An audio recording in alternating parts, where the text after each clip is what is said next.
Shalom, senang sekali dapat berjumpa kembali dalam program Bible Study Online CK7.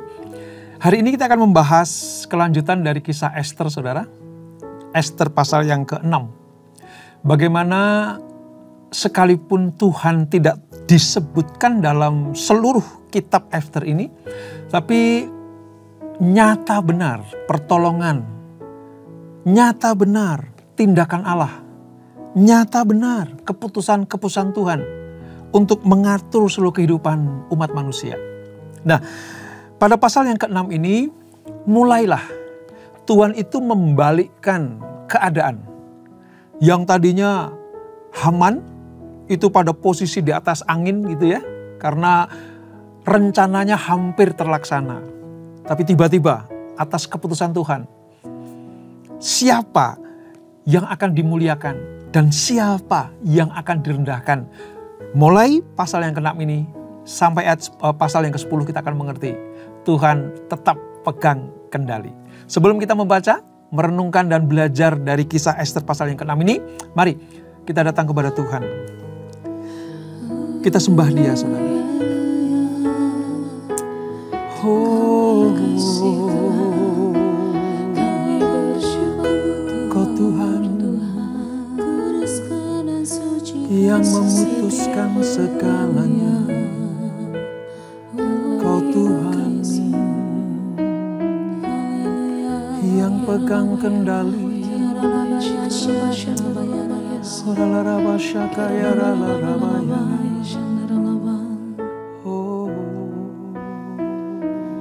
Kau Bapa yang mengasihiku, kuasa-Mu memulihkanku, hati yang baru Kau berikan untukku dapat melihat rencana-Mu indah bagiku. Kau ada di setiap jalanku, hatiku haus dan lapar akan Engkau. Kaulah segalanya di dalam hidupku.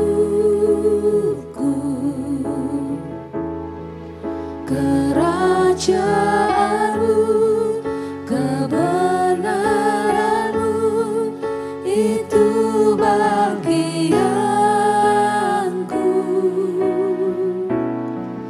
Kaulah yang kupandang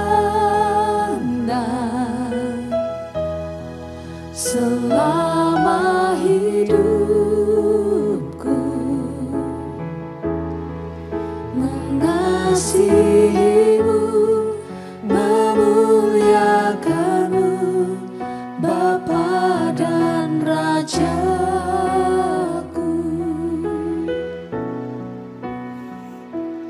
Kau Bapa yang mengasihiku,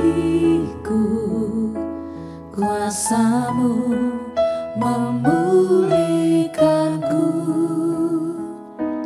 hati yang baru Kau berikan untukku dapat melihat rencana-Mu indah bagiku. Kau ada di setiap jalanku, hatiku haus dan lapar akan Engkau. Kaulah segalanya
rajaku,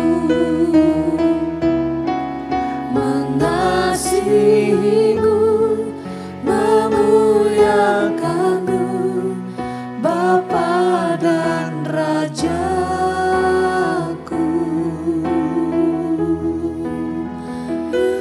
Kami mengasihi Tuhan, Engkau Rajaku, Kasih-Mu Allah yang kami agungkan, tak berkesudahan. Kasih-Mu Yesus, kasih-Mu Tuhan. Rajaku,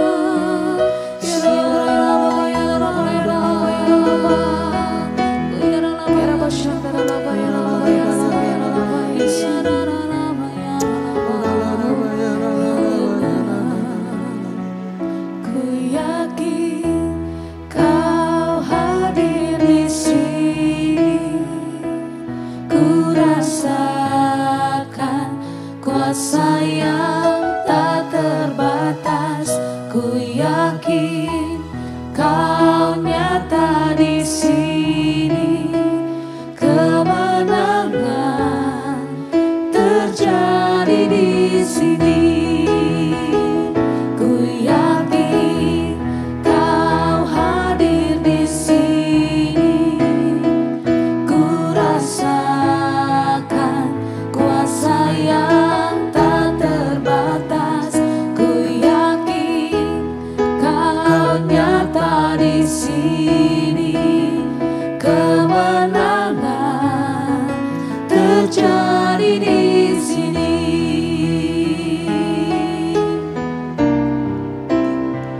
Ku yakin Kau hadir di sini, ku rasakan kuasa yang tak terbatas. Ku yakin Kau nyata di sini, kemenangan terjadi di sini. Ku yakin Kau hadir di sini, ku rasakan kuasa yang tak terbatas. Ku yakin Kau nyata di sini, kemenangan terjadi di sini, kemenangan terjadi di sini, kemenangan terjadi di sini. Amin. Amin. Inilah rancangan dan ketetapan Tuhan kepada anak-anaknya yang taat setia. Inilah kemenangan yang dapat diraih oleh anak-anak Tuhan kepada orang yang mengandalkan Tuhan di dalam kesabaran, ketekunan. Dengan demikian, maka segala rencanamu dan rancanganmu terjadi dalam hidup kami ya Tuhan. Terima kasih Bapa, terima kasih Tuhan Yesus. Terima kasih Roh Kudus, kami akan melanjutkan pembelajaran kami, urapi kami. Di dalam nama Yesus, mari yang siap belajar firman Tuhan, sama-sama kita katakan, amin. Kita akan membuka dalam Ester pasal yang ke-6 saudara. Di perjanjian lama itu halaman sekitar 530. Pada perikop Mordekai dihormati. Nah seperti saya katakan tadi, bahwa sudah tiba waktunya Allah membalikkan keadaan. Orang-orang Yahudi yang ada di kerajaan atau di Puri Susan itu, yang tadinya dicekam atau direncanakan untuk dibasmi oleh Haman. Tetapi atas keputusan Tuhan, atas anugerah Allah, atas kasih Tuhan, maka keadaan mulai dibalikkan. Nah kisahnya seperti apa? Mari kita baca saudara. Ayat 1 sampai dengan ayat ke-14. Ester pasal yang ke-6. Demikian firman Tuhan. Mordekai dihormati. Pada malam itu juga raja tidak dapat tidur. Maka bertitahlah Baginda membawa kitab pencatatan sejarah, lalu dibacakan di hadapan raja. Dan di situ didapati suatu catatan tentang Mordekai yang pernah memberitahukan bahwa Bigtam dan Teres, dua orang sida-sida raja yang termasuk golongan penjaga pintu, telah berikhtiar membunuh Raja Ahasiweros. Ini pada pasal-pasal sebelumnya, mulai pasal 2 itu saudara. Kita lanjutkan. Maka bertanyalah raja, kehormatan dan kebesaran apakah yang dianugerahkan kepada Mordekai oleh sebab perkara itu? Jawab para biduanda raja yang bertugas pada baginda, kepadanya tidak dianugerahkan suatu apapun. Maka bertanyalah raja, siapakah itu yang ada di pelataran? Pada waktu itu Haman baru datang di pelataran luar, pelataran luar istana raja untuk memberitahukan kepada baginda bahwa ia hendak menyulakan Mordekai pada tiang yang sudah didirikannya untuk dia. Lalu jawab para biduanda raja kepada baginda, itulah Haman, ia berdiri di pelataran. Maka titah raja, suruhlah dia masuk. Setelah Haman masuk, bertanyalah raja kepadanya, apakah yang harus dilakukan kepada orang yang raja berkenan menghormatinya? Kata Haman dalam hatinya, kepada siapa lagi raja berkenan menganugerahkan kehormatan lebih daripadaku? Oleh karena itu jawab Haman kepada raja, mengenai orang yang raja berkenan menghormatinya, hendaklah diambil pakaian kerajaan yang biasa dipakai oleh raja sendiri, dan lagi kuda yang biasa dikendari oleh raja sendiri, dan yang diberi mahkota kerajaan di kepalanya. Dan hendaklah diserahkan pakaian dan kuda itu ke tangan seorang dari antara para pembesar raja, orang-orang bangsawan. Lalu hendaklah pakaian itu dikenakan pada orang yang raja berkenan menghormatinya. Kemudian hendaklah ia diarak dengan mengendarai kuda itu melalui lapangan kota, sedang orang berseru-seru di depannya. Beginilah dilakukan kepada orang yang raja berkenan menghormatinya. Maka titah raja kepada Haman, segera ambillah pakaian dan kuda itu, seperti yang kau katakan itu. Dan lakukanlah demikian kepada Mordekai, orang Yahudi yang duduk di pintu gerbang istana. Sepatah kata pun janganlah kau lalaikan daripada segala yang kukatakan ini. Lalu Haman mengambil pakaian dan kuda itu, dan dikenakannya pakaian itu kepada Mordekai. Kemudian diaraknya Mordekai melalui lapangan kota itu, sedang ia menyerukan di depannya, beginilah dilakukan kepada orang yang raja berkenan menghormatinya. Kemudian kembalilah Mordekai ke pintu gerbang istana raja. Tetapi Haman bergesa-gesa pulang ke rumahnya dengan sedih hatinya dan berselubung kepalanya. Dan Haman menceritakan kepada Zeres istrinya dan kepada semua sahabatnya apa yang dialaminya. Maka kata para orang arif bijaksana dan Zeres istrinya kepadanya, jikalau Mordekai yang di depannya engkau sudah mulai jatuh adalah keturunan Yahudi, maka engkau tidak akan sanggup melawan dia. Malahan engkau akan jatuh benar-benar di depannya. Selagi mereka itu bercakap-cakap dengan dia, datanglah sida-sida raja, lalu mengantarkan Haman dengan segera ke perjamuan yang diadakan oleh Ester. Demikian apa yang kita baca saudara, bahwa kembali lagi saya ingatkan, Allah yang menentukan keputusan-keputusan berjalannya sejarah kehidupan manusia, termasuk pada kitab Ester ini. Kalau kita membaca kitab Ester mulai dari pasal 1 kemarin saudara, kita tuh memang tidak menemukan, bahkan nanti di pasal 10, pasal terakhir sampai pasal terakhir, tidak ada kata Tuhan di dalamnya. Tidak ada kata Allah di dalamnya. Tidak ada kata Allah Israel, ya, Tuhannya orang Yahudi, tidak disebutkan. Namun demikian, sekalipun tidak ada narasi tentang kata-kata Tuhan, yang kita lihat ini adalah bagaimana tangan Tuhan itu betul-betul mengatur. Tangan Tuhan itu betul-betul menentukan. Keputusannya mutlak.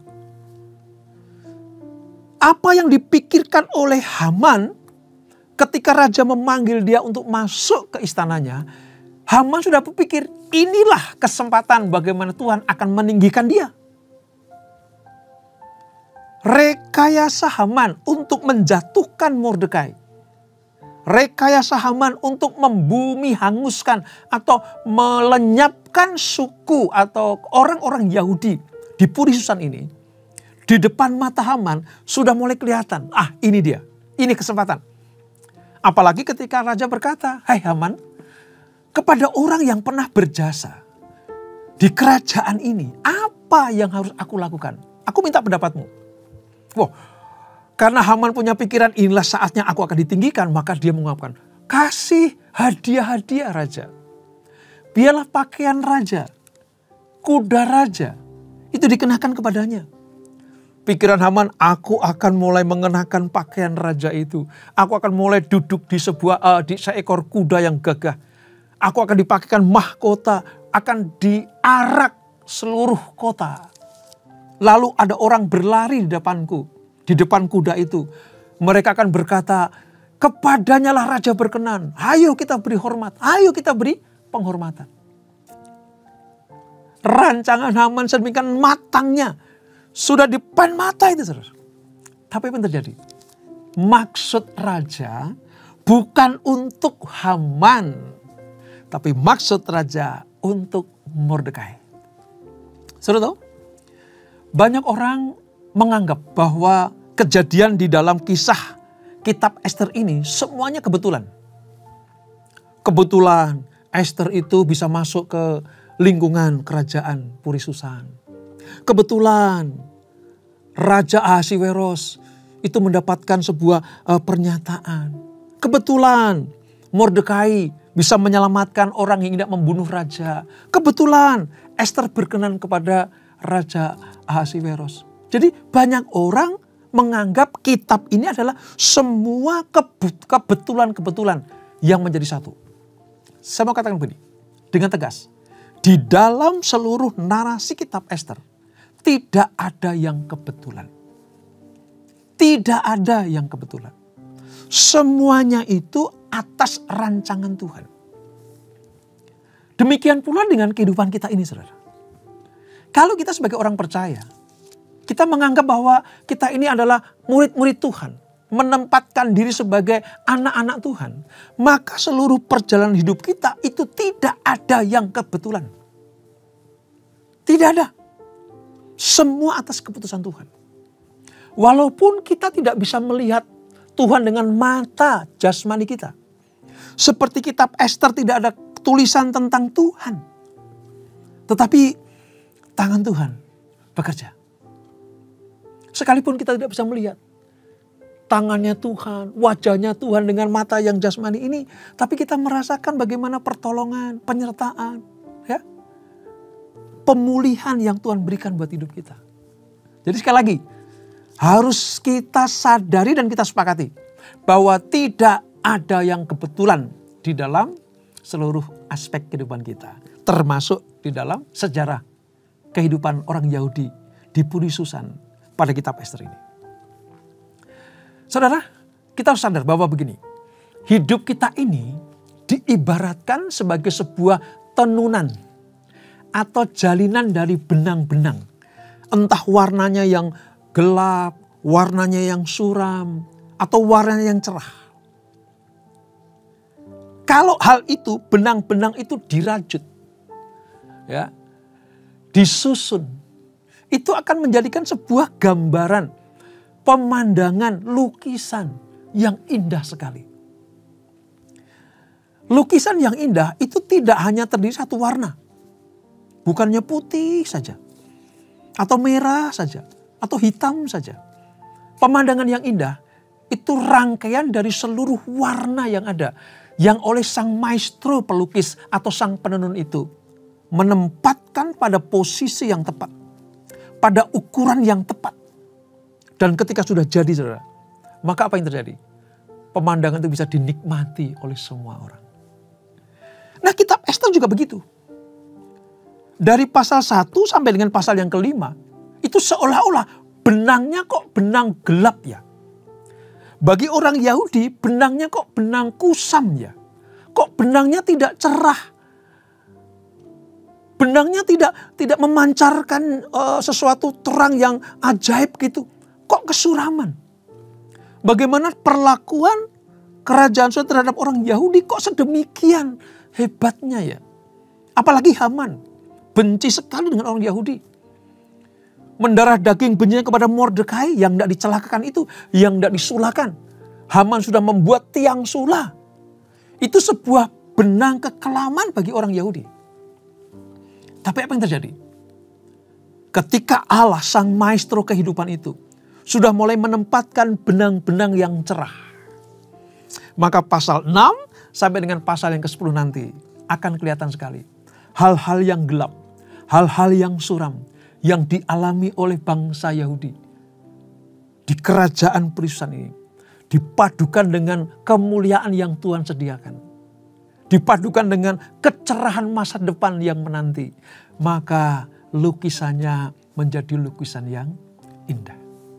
Saya pribadi saudara memandang kitab Ester itu seperti itu. Memandang kitab Ester seperti itu. Separuh dari kisahnya itu melawan kekelaman, kegelapan masa depan bangsa Yahudi. Sampai mereka harus merendahkan hati di depan Tuhan, berpuasa. Ester menyerukan, aku memang ada di lingkungan istana, tapi tidak menjamin kalian selamat. Mungkin saja nanti, bisa saja aku saja yang selamat, kalian tidak bisa selamat. Mari, supaya kita semuanya selamat, kita berkeputusan mengambil puasa. Itu yang terkenal dengan puasa Ester itu, saudara. Itu masa-masa kelam, masa-masa gelap, benang-benang kesuraman bagi orang Yahudi. Tapi seperti nyanyian, habis gelap terbitlah terang. Ini dia, saudara. Bagaimana mulai bangsa Yahudi dalam hal ini Mordekai mulai mendapatkan kehormatan, mendapatkan upah yang tadinya tertunda. Nah ini saudara, saya ingin sampaikan buat kita semuanya. Kalau toh misalnya, saudara dan saya, kita ini pernah melakukan kebenaran, kebaikan. Mungkin saudara berjasa kepada orang lain. Namun dilupakan. Tidak diingat-ingat lagi. Percayalah, suatu kelak nanti, jasa yang saudara lakukan, kebaikan yang kita lakukan itu akan menemukan jalan untuk kembali. Ingat kisah ini, saudara. Dan nanti pada kitab Daniel juga akan ada para pemimpi-pemimpi, ya, orang yang bermimpi itu, yang tadinya melupakan Daniel. Ya. Ada juga kisah Yusuf, para pemimpi-pemimpi yang tadi melupakan Yusuf. Semuanya dipulihkan oleh Tuhan karena kebaikan Yusuf, kebaikan Daniel, kebaikan Mordekai. Tidak pernah dilupakan Tuhan. Jadi kalau ada berkat-berkat yang tertunda, kok kebaikanku tidak dibalas dengan kebaikan ya? Kok malah kejahatan ya? Nantikan saja. Sang sutradara kehidupan kita, maestro lukisan hidup kita yang akan menentukannya. Kita belajar dari peristiwa-peristiwa ini supaya mengingatkan diri kita. Ayo tetap berbuat baik. Karena lukisan indah tentang kehidupan kita, Tuhan yang merancang. Tuhan yang memberikan keindahan itu. Paduan antara kekelaman, paduan antara kegagalan mungkin, ya, paduan antara penderitaan. Jika kita dalam kerangka kanvas sang maestro pelukis hidup kita, yaitu Tuhan, dipadukan dengan keindahan, datangnya pemulihan, datangnya berkat, datangnya peninggian, itu menjadikan sebuah gambaran atau lukisan yang bisa dinikmati. Nah, kisah Ester ini membantu kita untuk memahami karya dan rencana Tuhan yang indah di balik peristiwa-peristiwa yang kita alami. Saya yakin dan percaya, siapapun kita pasti pernah mengalami hal-hal yang suram, hal-hal yang gelap, hal-hal yang kok sepertinya nggak sebanding dengan pelayananku ya. Kok apa yang aku terima nggak seperti yang aku inginkan ya. Harapanku kok sepertinya hilang melayang. Padahal aku sudah berharap penuh kepada Tuhan. Dengar baik-baik saudara. Allah tidak pernah berhutang. Allah tidak pernah mengingkari janji. Kalau Dia berjanji akan memulihkan, memberkati, menyembuhkan orang-orang yang tak setia kepadanya, itu pasti terjadi. Tinggal tunggu masanya. Dan ingat ya, semua keputusan Tuhan itulah yang menjadi titik kehidupan kita. Pada porsi yang mana, pada posisi yang mana kita menjalani hidup ini, semuanya ada di dalam kendali Tuhan. Nah, rentetan peristiwa kisah Ester ini, itu sekali lagi ditentukan oleh Tuhan. Ya, kita lihat itu. Awalnya membayangkan sebuah penderitaan kegagalan. Tapi endingnya menuju kepada kemenangan. Menuju kepada kemuliaan. Itu saudara. Nah, pasal yang ke-6 ini saudara, itu terbagi menjadi 3 hal yang membuat kita bisa mengerti gambaran tentang bagaimana posisi yang tadinya gelap sekarang menjadi terang. 3 gambar. Yang pertama begini. Di ayat 1-3. Itu Tuhan membuat raja hatinya gelisah. Tadi di awal saya katakan, Allah yang pegang kendali. Enggak ada sesuatu yang kebetulan. Bahkan kegelisahan hati raja itu datangnya dari Tuhan. Raja sampai bilang begini, ambil kitab sejarah beberapa waktu yang lalu. Saudara bisa bayangkan enggak? Tiba-tiba raja minta kitab sejarah. Coba utarakan. Ada jurnal apa saja. Ada peristiwa apa saja. Gitu kira-kira. Dibacakan oleh hulu balangnya. Ketika membaca, oh ya pernah ada satu peristiwa. Bagaimana ada 2 orang ingin memberontak. Ingin kudeta sama raja. Tetapi oleh karena kebaikan Mordekai. Maka pemberontakan kudeta itu gagal. Raja bertanya kembali. Oke, artinya Mordekai berjasa dong buat kita, buat kerajaan kita, buat saya pribadi. Iya raja. Sekarang upahnya apa? Setiap kali ada orang yang membuat raja selamat terhindar dari malapetaka, harus ada upahnya. Upahnya apa? Dicari saudara. Di dalam catatan kehidupan kerajaan itu tidak ada upah bagi Mordekai yang sedemikian menjaga keselamatan raja. Apa yang terjadi? Kalau begitu, aku siapkan berkat untuk orang ini. Tiba-tiba saudara, di luar itu Haman siap untuk masuk ke dalam kerajaan itu. Raja panggil. Siapa itu yang di luar? Haman raja panggil. Nah, ini saudara. Waktu Haman sudah masuk, tiba-tiba. Ini sekali lagi ya, bukan kebetulan. Raja itu dikendalikan oleh Allah. Sampai dia bilang sama Haman, Haman, ini ada orang berjasa buat kerajaan kita. Raja tidak menyebut nama Mordekai. Ini hebatnya. Allah begitu mengatur sedemikian rupa. Raja tidak menyebut nama Mordekai. Yang disebut apa? Jasa-jasanya. Nah, oleh Haman ditangkap sebagai ini pasti aku ini. Ini aku yang dia ngomongin raja itu pasti aku nih. Tentang jasa, tentang pekerjaan yang brilian, tentang keputusan-keputusan yang menyenangkan hati raja. Ini aku ini. Bagaimana aku akan memusnahkan orang Yahudi. Pasti pikir raja, Haman yang paling berjasa.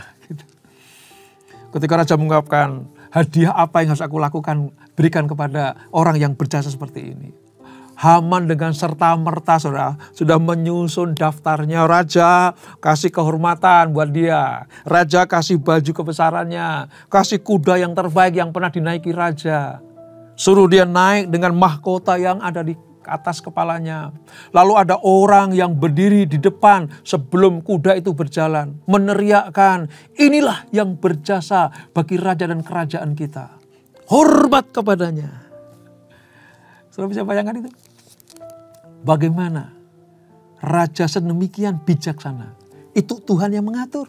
tanpa menyebut nama Mordekai. Tapi sebaliknya, begitu raja bilang, Haman, itulah Mordekai.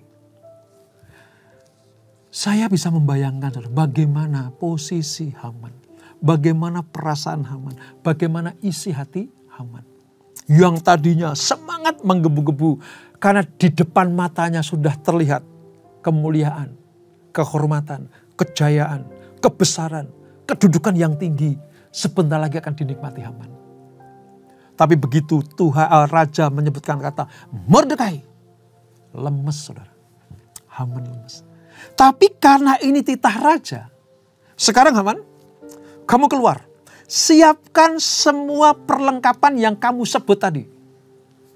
Entah kudanya, pakaian raja, mahkotanya, orang-orang yang akan mengiringnya, siapkan.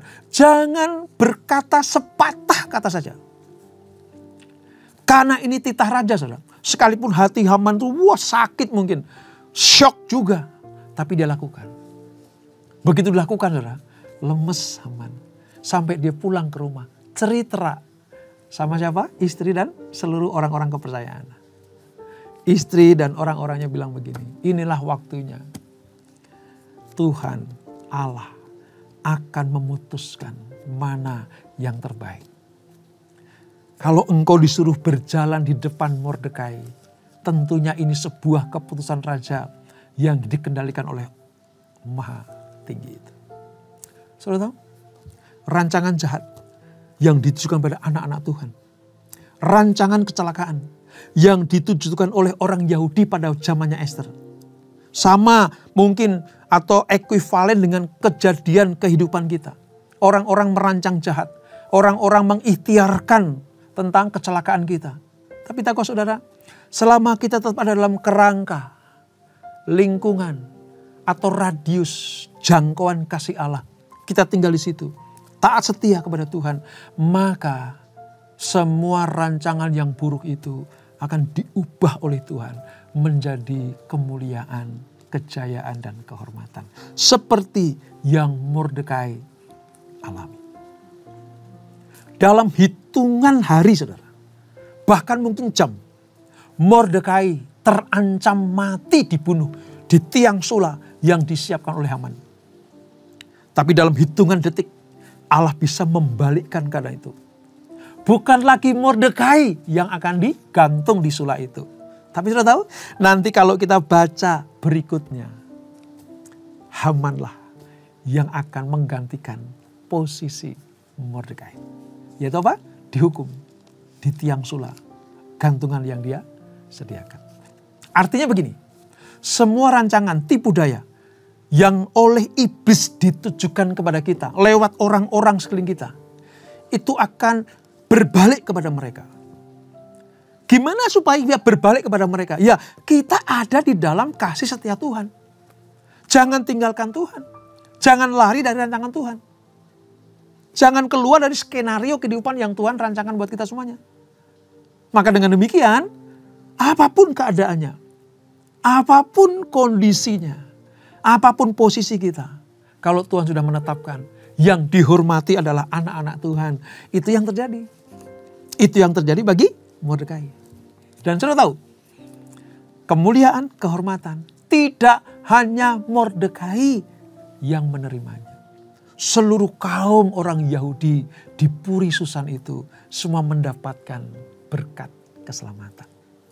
Inilah tujuan Tuhan untuk memutuskan hal-hal yang benar dan baik kepada anak-anaknya.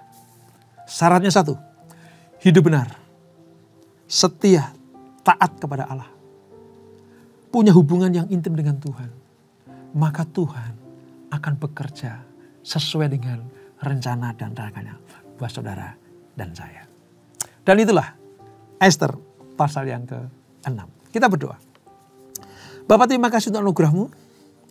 Kami melihat bagaimana tangan-Mu yang luar biasa merajut, menenun kehidupan orang Yahudi yang sedang ada di Puri Susan, yang terancam dibinasakan secara keseluruhan oleh Haman dan antek-anteknya. Bahkan instrumen penghukuman sudah dirancang, yaitu sula, atau penjara yang mematikan. Tapi kami melihat bagaimana kesuraman, bagaimana kegelapan kehidupan bangsa Yahudi di perusahaan itu dibalikkan oleh Tuhan. Diganti dengan hal yang cerah, indah, penuh kehormatan. Kami melihat Haman merancang yang buruk, kecelakaan kepada bangsa Yahudi. Tapi Allah merancang yang terbaik. Kehidupan, pemulihan, masa depan yang cerah. Terbukti sampai sekarang. Bangsa Yahudi tetap ada di dalam kendali Tuhan. Terima kasih Bapak. Terima kasih. Demikian pula ketika kami ingat bagaimana Tuhan Yesus yang menjadi penyelamat kami. Iblis merancangkan pembinasaan. Kami ingat Yohanes 10 ayat 10. Pencuri datang hanya untuk mencuri, membunuh dan membinasakan.